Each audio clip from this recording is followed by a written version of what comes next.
Selamat pagi saudaraku seiman dalam Kristus, salam sukacita selalu untuk kita semua. Marilah kita siapkan hati dan pikiran kita untuk mendengarkan firman Tuhan. Tuhan beserta kita sekarang dan selama-lamanya. Inilah Injil Yesus Kristus menurut Yohanes bab 16 ayat 29 sampai 33. Dimuliakanlah Tuhan. Dalam amanat perpisahannya Yesus berkata bahwa akan tiba saatnya bahwa ia tidak lagi berbicara dengan memakai kiasan. Maka para murid berkata kepada Yesus, "Lihat, sekarang engkau berkata-kata terus terang dan engkau tidak memakai kiasan.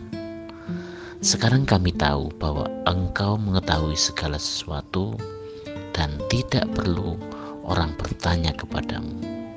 Karena itu kami percaya bahwa engkau datang dari Allah." Jawab Yesus kepada mereka, "Percayakah kamu sekarang? Lihat, saatnya datang, bahkan sudah datang, bahwa kamu diceraikan masing-masing ke tempatnya sendiri dan kamu meninggalkan aku seorang diri. Namun aku tidak seorang diri, sebab Bapa menyertai aku.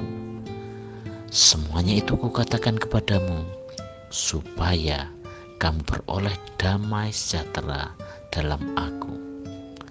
Dalam dunia kamu menderita penganiayaan, tetapi kuatkanlah hatimu. Aku telah mengalahkan dunia." Demikianlah sabda Tuhan. Terpujilah Kristus. Selamat pagi para sahabatku, sahabat suara hati, rekan muda, perselamarian dan pendengar dimanapun Anda berada. Yang menjadi pertanyaan kita hari ini, sudahkah kita merasa damai? Memiliki kedamaian adalah impian dari banyak orang, bahkan kita semua. Dalam Injil hari ini disampaikan, jika dunia ini tidak memberi kita apa-apa selain masalah dan penyakit, Yesus selalu ada untuk melawan dunia yang bermasalah ini dengan janji damainya. Dalam realitanya, banyak dari kita berpikir bahwa hal-hal dunia ini akan memberi kita kedamaian.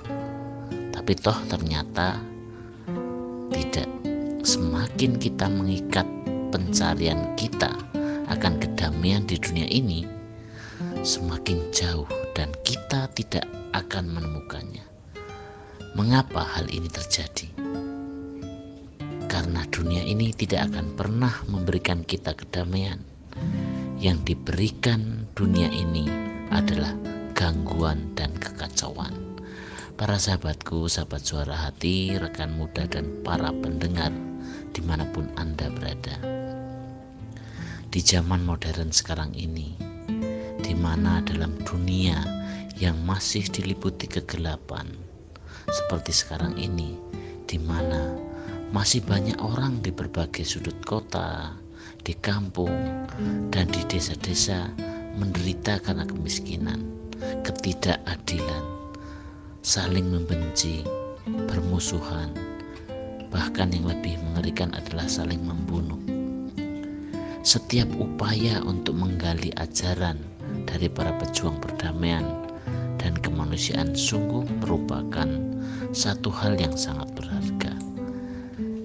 Untuk itu, dengan melihat realitas yang terjadi sekarang ini, kita dipanggil untuk mengamalkan amanat perdamaian, merealisasikannya dengan tindakan nyata yang berdasarkan semangat Kristiani, yakni semangat cinta kasih.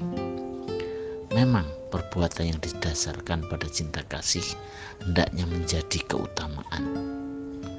Dalam kehidupan ini, apa yang sudah kita perbuat?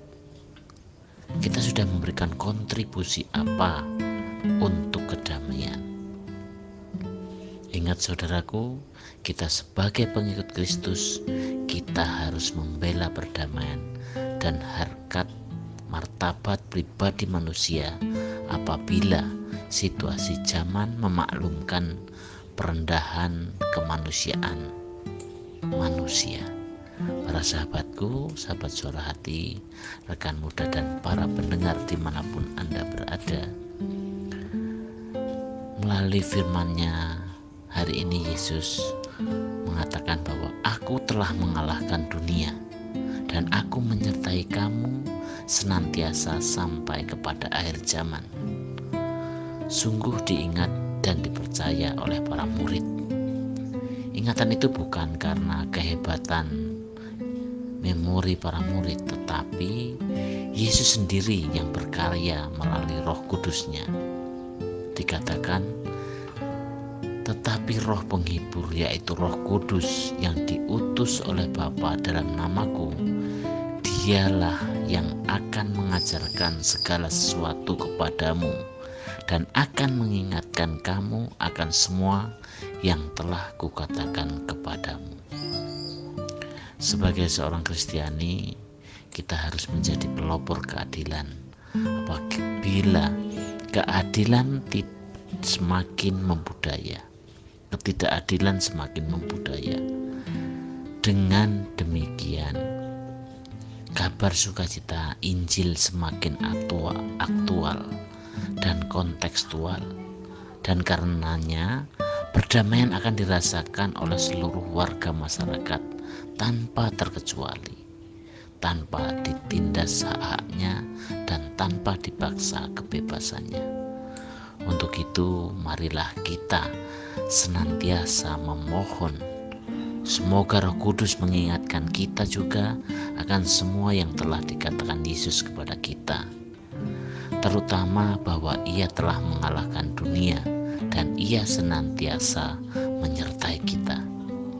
Semoga firman Tuhan hari ini semakin meneguhkan kembali semangat kemartiran kita, militansi kita dalam beriman kepada Kristus, sehingga pada saat ada penganiayaan, godaan, kesulitan dalam beriman, kita tidak meninggalkan iman, tetapi tetap setia karena Kristus yang akan selalu menguatkan dan menyertai kita. Semoga demikianlah permohonan kita hari ini. Marilah kita akhiri dengan doa. Dalam nama Bapa dan Putra dan Roh Kudus. Amin. Allah Bapa yang penuh kasih, ciptakanlah dalam diri hati kami dengan tulus hati dan setia, agar kami mampu melayani Engkau, sehingga kedamaian selalu tinggal di dalam hati kami semua. Amin. Dalam nama Bapa dan Putra dan Roh Kudus. Amin.